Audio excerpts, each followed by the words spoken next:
What's up, everybody, and welcome to the Round 7 recap for Season 1 of the SBL. Alright, joining me today is a very special guest. He is a two-time Sprite Tournament champion and the only person in the SBL outside the US of A, Iron. What's up, guys? Greetings from Germany. Yeah, in case you guys couldn't hear that, he said he's from Germany. Just saying, that sounded kind of soft for whatever reason. But we're good. We're good either way. Yeah. Alright, so round 7 here. This one had some pretty good matches, and some important ones too, especially from like playoff positioning. Alrighty. And there were a whole ton of transactions in the last round. And thankfully Iron doesn't have to talk about too many transactions, because there's a whopping one transaction this round. And it came from ACAT in the Columbus chat as he dropped Mianshao and picked up Oregon 2. And the first thing I can think of when I see this transaction is, more bulk. Yeah, I totally feel, because it was like, at first I was like, why is he dropping a Regenerator Mon? Then it was like, oh, it's just Mianshao, who isn't just that much of a bulky mon anyway. So let's go for the most annoying thing in existence. Oregon with Eviolite. Who doesn't like it? Yep, Answer, everyone hates it. Yep, that's a really good assessment right there. I mean, with Mianshao, he loses offense and something with no bulk, which, you know, ACAD doesn't like anyway. He loves his bulk, we all know that much.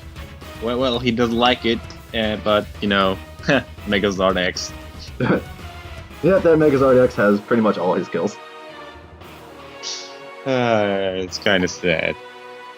I mean, honestly, I feel like Mianshao probably offered a little bit more in terms of like type coverage and a little bit more versatility with its abilities, because it could either have the Regenerator or the Reckless high jump kick. Ouch. Yeah, Reckless high jump kick with Life Orb. And just pretty instant kill anything that isn't really Ghost or Fairy type. Or even worse, Choice Band. Oh boy, why would you suggest something like that? You might be watching. Well, he doesn't have Mianshao anymore, so what's it matter?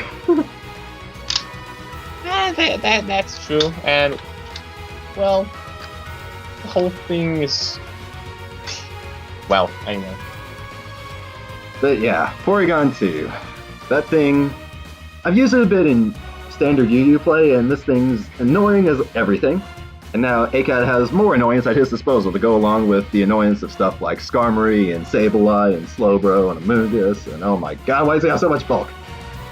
Yeah, he likes his regenerated core, and as long as it keeps the enemy and just a little bit down slowly with like Toxic or whatever else you can think of, just be annoying to the enemy and make the enemy reload the hell out of there. But yeah, with that kind of tactics, he's fine. Pretty much, yeah. Alright, and with that transaction out of the way, we'll go ahead and get to the matches, and the first one was a big one. It was me versus Omega. The first place match, basically. One of us is going out of there with a loss. I'll go ahead and go to the slide now so you see who. Alright, Philadelphia Tyrantars against the Anti-United.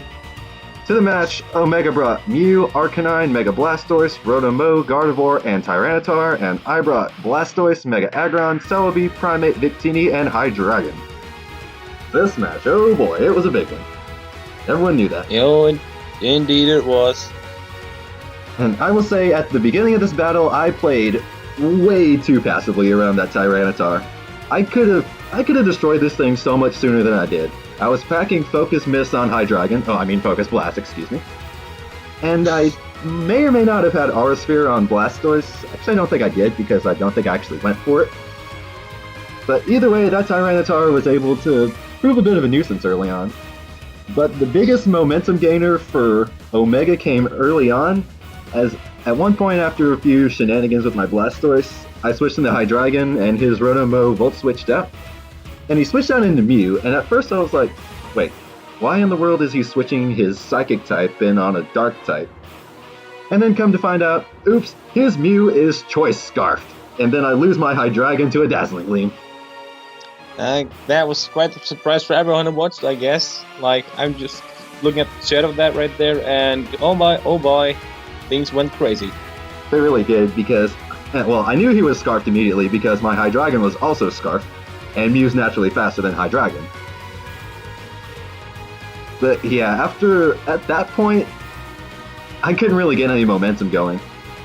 Most of it was just kind of switching around between stuff like Celebi and Mega Aggron, maybe Victini on my side, and then Rotom and Mew and Blastoise and Arcanine on his side. Yeah, eventually stuff. It was never really in my favor to begin with. That Scarf Mew threw me off so much, and I couldn't recover after that. Yeah, especially with U-turn Mew and Volt Switch Rotom. You had such a lot of momentum to just completely counter your switches and get you into desperation. Yep, that's exactly what happened. And at one point, it was his Arcanine in on my Celebi, and I went for the Healing Wish. Now that was actually, it wasn't a bad play to get my Mega Aggron some more health, but at the same time, Celebi was my only switch into that Mega Blastoise, and it was still alive at that point. Oh boy. Eventually, I was able to get a little bit momentum after a Mega Showdown in which his Mega Blastoise killed my Mega Aggron. So sent in Primeape to finish off the Mega Blastoise, and he actually kind of thought my Primeape was choice in a way, but he found out it wasn't after my Primeape killed his Gardevoir with Poison Jab. And that kind of brought me back, but at that point it was Mew and Arcanine versus Primeape and Victini. And he told me after the battle that his Arcanine was actually supposed to be a counter to Victini. But eventually Victini is the one that ended up killing Arcanine in the end. Which is kind of ironic if you think about it. It's very ironic. And impressive that Victini was able to live a crunch from that thing. But by that point, the damage had been done, and Mew was able to finish off Victini and Primeape. And that ended in a 1-0 victory for Omega, and that was my first loss of the season. And oh boy, honestly, I didn't really, to be honest, at first I completely underestimated Omega in terms of everything, in terms of skill of strategy. But with the Dazzling Gleam, with the Scarf Mew, I really came to understand that he is way more of a creative mind than I actually used to think when it comes to battling. So, yeah, I can definitely agree with that. Yeah, I can definitely agree with that. And with Omega, I know he studies like the UCL a lot and knows their style of battling, so he had that going for him too. But yeah, Omega just seems to get better with each match, and yeah, he basically proved he was the best here. Yeah, he's like a saying. He gets down, he was like, oh well, tries again, and then just comes right back up. Like a complete monster. Yep, I just hope I can bounce back from this. I guess we'll have to wait and see if we do. Well, I do, rather. Alright, and our next match is Lux and the California Volbeats against Rock and Liepard City. To the match, Lux brought Cloyster, Volbeat, Mismagius, Mega Tyranitar, Breloom, and Xatu, while Rock brought Jirachi, Miltank, Terrakion, Mega Venusaur, Diancie, and Clawitzer. Oh boy, this one. To be quite honest, early on, Rock was kind of dictating the pace because his Jirachi was able to take out the Xatu really early. Yeah, thanks to freeze hacks, most likely, perhaps, or maybe because I would say that maybe Lux had some shenanigans on the Xatu, but freeze hacks and then the Iron Head just finished it off early, so it didn't matter too much. Yeah, let's be real though, he was going for the freeze with that Jirachi. Because it's a Jirachi. It's a Jirachi. Serene Grace freeze is like, oh boy. You almost expect it. You almost expect it with Jirachi. Still funny though. It is. And then another good momentum gainer for Rock early on came with Diancie against Breloom, as Breloom decided to put Diancie to sleep, which, okay, that's all nice and good. Then Lux tried to start setting up with Breloom, but then Diancie revealed, oh wait, it has Sleep Talk! And he was able to get Dazzling Gleam, and then bye-bye Breloom. Yeah, well, Breloom doesn't really favor too much of fairy type attacks, especially not when they're special, and let's be real, Breloom, you can breathe on it and it will die. And Breloom's not that frail.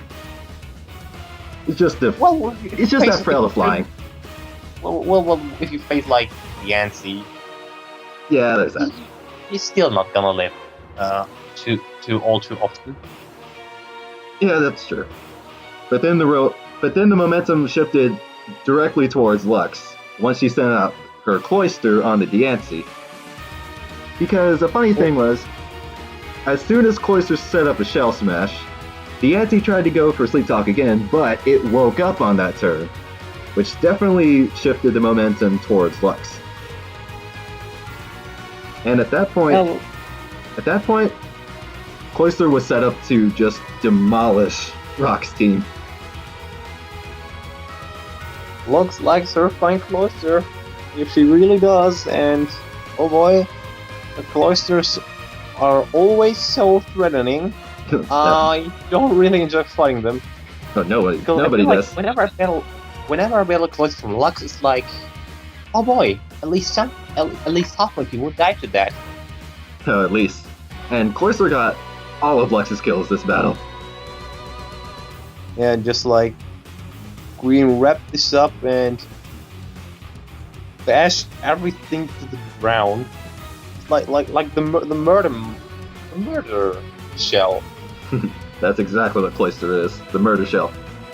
It wasn't Shell Smash, it was Shell Final Smash, and just like completely whooped everything. That's exactly what happened. But yep, the battle ended 4-0 to Lux, as that momentum that Rox tried to carry over from his win against you actually didn't really carry over. Sadly, but yeah, Lux just completely had the edge with a Cloister. Yes, she really did. To be quite honest, past Cloister, it didn't really matter what else she brought because I don't think any of Volbeat, Mismagius, or Tyranitar even entered the battle. Oh, I watched the battle along, and actually, no, they didn't. Yeah, that just tells you what Cloister can do in the right scenario. Alright. It can wreck shit. Yes, it can. Next. Alright, the next battle on our list is ACAT and the Columbus Chatot against Arktos and the Green Bay Patrices. To this battle, ACAT brought Skarmory, Slowbro, his new Porygon 2, Sableye, Megazard X, and Umbreon, while Arktos brought Mega Garchomp, Latias, Entei, Whimsicott, Magneton, and season debutant Meowstic. Gotta say, for ACAT's team, if you look at ACAT's team, it's like one of these things is not like the other. That's so true. It's like tank, bulk, tank, Megazard X. Yep, that's the formula for ACAT's team, really. And really, the first turn of the battle just kind of set the stage for a humorous one, as both Meowstic and Mega Sableye used Trick that turn. Oh my god, that was freaking hilarious. Like, it was sort of like, alright, how that's gonna turn out? Yep, I guess you could say it was set up to be tricky. Just don't. I had to. Oh boy. I had to. And then again into another direct switch in, and the taunts were everywhere with the pranksters. Yeah, that was one of Arktos' main strategies. He wanted to make sure that the tanks were taunted. Yeah, and I gotta say, it was a good strategy because what I can see here, it worked out quite well, quite a lot. You shut down the Porygon Z from using Toxic. Yeah, and you pretty much shut down Sableye completely because I don't think ACAT's run an attacking move on Sableye once this season. No, he really didn't, I think, because what for? Sable's just there to be annoying, and I think even its favorite mon, just don't come me on it, but I'm pretty sure it is. It's either his favorite or it's like right up there. He can confirm that after all this. Definitely right up there. But yeah, for the longest time, kind of seemed like ACAT held the momentum for most of it, as it kind of seemed like Arktos wasn't really able to break down many of his tanks, especially after his Mega Garchomp went down to the Porygon 2's Ice Beam. Yeah, that was unfortunate, kind of. Yeah, definitely. But I think that was also ACAT's main counter for the Mega Garchomp, because I think Mega Garchomp would have been the biggest threat yet for the Megazord X, aside from maybe Whimsicott with Prankster or Stunt Spore, which I think it carried. It did. Carried. So yeah, Yeah, really with the paralysis though, I think Arktos was kind of trying to tap into one of ACAT's weaknesses because if you recall in round 2, Lux was able to shut down ACAT with paralysis, and ACAT got parahaxed a lot in that battle. So maybe Arktos was kind of trying to channel that Zen a little bit. Well, I feel like it worked better than I would have expected it to, but it definitely pulled him through some months, like getting the Tsugami out of the way early, or rather early, because the battle was freaking long. Yeah, most of ACAT's battles are long. Like by turn 25, there was still only one dead mon. Okay, we're now 26. We were like 2 dead mons on each side, one. So yeah, go figure. That's the long battle. Yeah, I think for most of it, Arktos was mostly thinking damage control and don't lose the Megazord X. I can completely understand the train of thought. Don't lose the Megazord X. It's always what I think whenever I see that thing on the field. Yeah, Megazord X is a threat, and yeah, we all knew that by this point. But really, Arktos' momentum towards the end mostly came from Latias and Entei, as they were his main offensive presence after Garchomp went down, and they kind of held up the fort a little bit. But eventually it got to the point where it was Sableye versus Entei, and Entei only had one more hit in it before it died to the Life Orb, and it used the Sacred Fire, Sableye died, and then Entei died to the Life Orb to give ACAT a 2-0 victory. Oh boy. Yep. That's why I'm always careful with Life Orb, but it can get useful for the extra damage and cost some like minor damage. Yeah. When you get the damage out, it's nice if you get it out, but still destroy yourself. Happens all too often. But no strategy. No strategy is perfect. No strategy is perfect. You can try as much as you want, but there will always be one strategy that can counter yours. Oh, absolutely. Whether or not that strategy is actually used, that's another story. True that. Alrighty, and moving on. Iron's match is next, as he and the Germanian Nido-Kings took on Crimson and the Arizona Arcanines. To the match, Crimson brought Infernape, Flygon, Togekiss, Mega Manectric, Weavile, and Suicune. And Iron brought Keldeo, Scrafty, Nido-King, Sylveon, Electivire, and Roserade. And Iron, since this is your match, say what you will about it. Alright, let's start off a little flimsy, and Crimson got some early momentum with U-turn from his Infernape and Volt Switch from his Mega Manectric. Both of which didn't do too much damage because of basically decent switching. Early on it was quite a switch fest.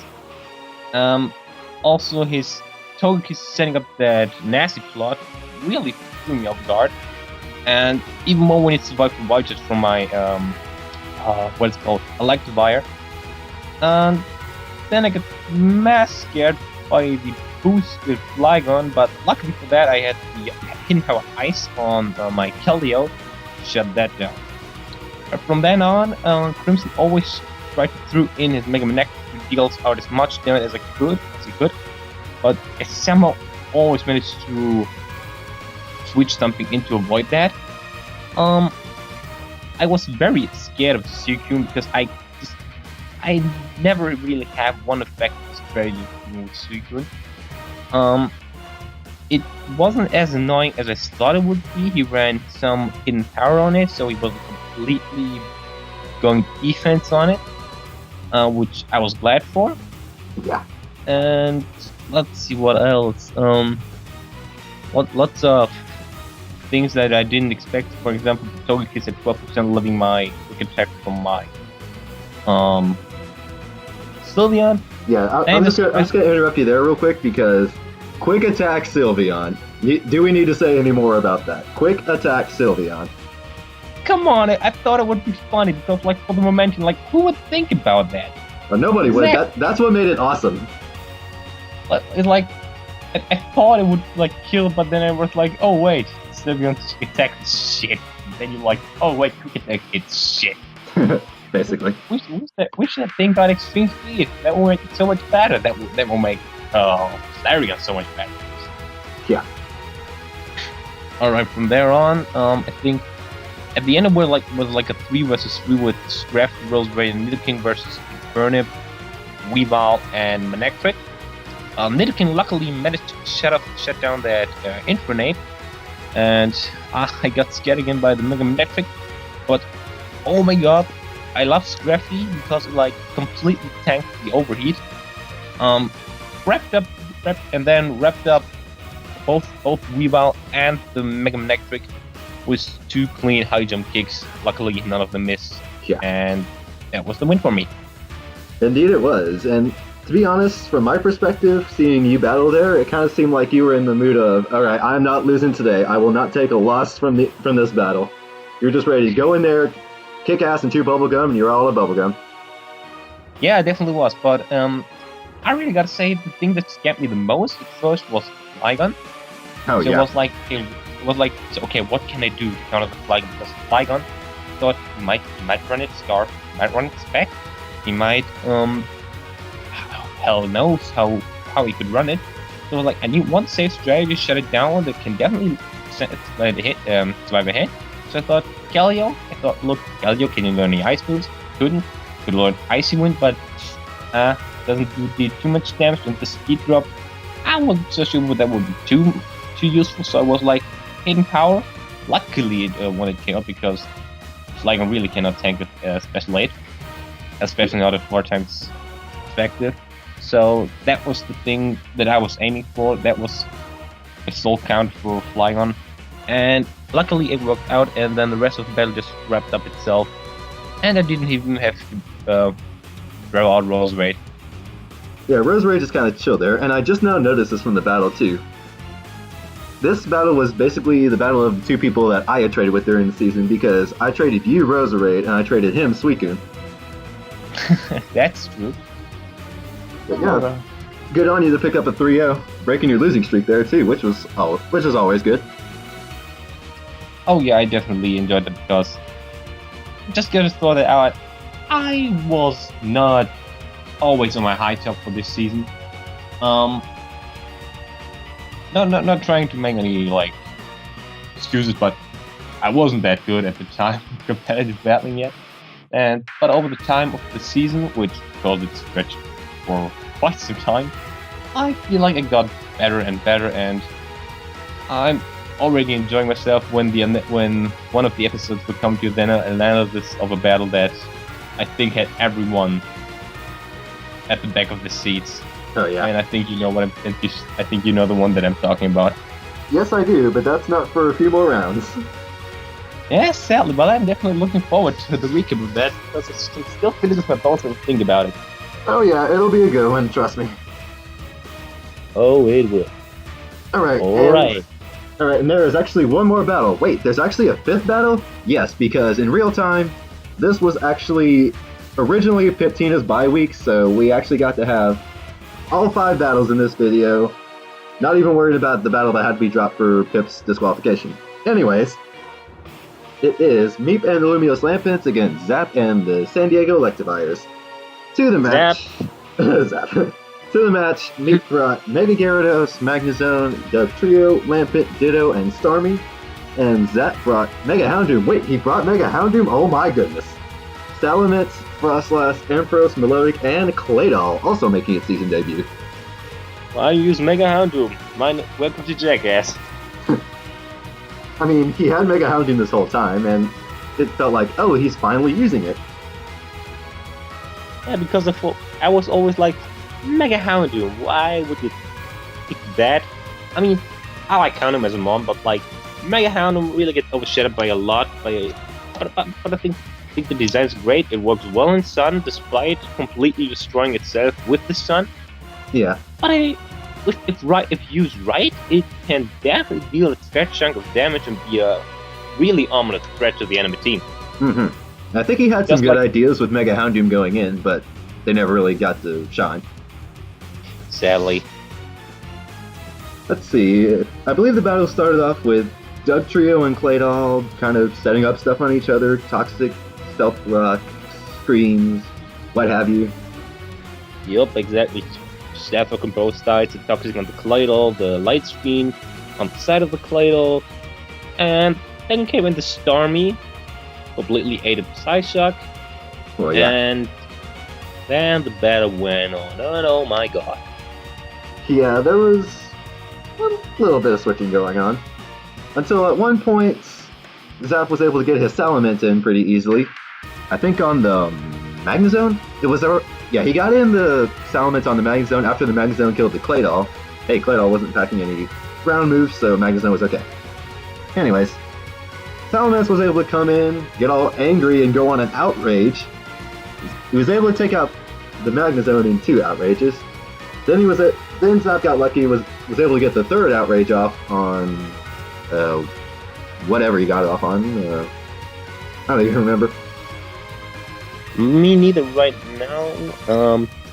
Might have been Actually Starmie. thinking of it. I think it was Starmie, because the Salamence was Scarfed, which we figured out once Ditto came in after that. Because Ditto was also Scarfed, and Salamence won the speed tie and broke through the confusion, impressive there, and then killed off the Ditto. And then out came Mega Gyarados, and then Salamence killed itself to the confusion. And Mega Gyarados went for Ice Fang, but of course, there was no target. Yeah, I always when you think like I think with Mega Gyarados, you always have like that one safe round of Dragon Dance that you can always do because in 99% of the cases nothing's gonna one-shot you if you throw out a Mega Gyarados. Except maybe if you switch it to Stealth Blocks, which was the case, so maybe he was just trying to play safe, but he got lucky with the confusion. Yes, he did.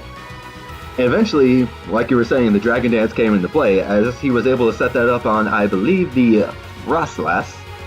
And credit to Meat for playing very, very well around Destiny Bond.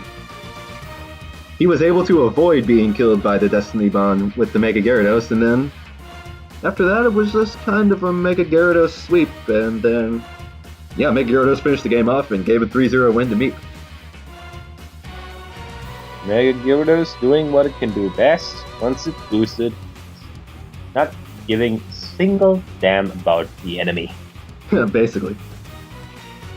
And I'll also point out that Lampet never even went in the battle. He just kind of sat on the sidelines saying, "Hi, how you guys doing? Do good." It was all like being, "Hey yo, what's good? I'm the mascot, I'm not fighting today." Basically. But yeah, I think that was either a losing streak breaker for me well, I know he lost last round, but I don't remember if he lost the round before. Anyways, that kind of extended a losing streak for Zap, and honestly, I don't think Zap really played that bad. It's just that it's hard to stop a Mega Gyarados once it gets going. Yeah, that's really the problem. I personally have that problem a lot when I battle X. The fabled, tailed Timmy Sweeps. Oh yeah, that. Alright, now we'll go ahead and get on to the standings. Alright, at this point, Omega was in first, and yeah, he was there to stay for a little bit. 6 wins, no losses, plus 13 in differential. Then I was in second, 4 wins, that 1 loss, just that 1 loss. But a plus 14 differential. Then the next 4 teams are all 3 and 3, only separated by differential. ACAT at plus 4, Zap at plus 1, Crimson at even differential, and Meep at minus 2. Then Iron U came along with 2 and 3 and 0. Then Lux was also 2 and 3, but she was at minus 3 differential. Then Arktos 2 and 4 and a minus 3 differential. And last place, Rock, 1 win, 6 losses, and a minus 24 differential. Yep. Been that kind of season for my poor cousin. Yeah. But yep, I believe with that about wraps up the round 7 recap. Iron, do you have anything else you want to end us out with? Always be careful of enemy Mega Dragon Dance sweeps. They can always ruin your day. Yep, they sure can. Alright, and with that wraps up round 7. We'll see you guys next time. Bye bye.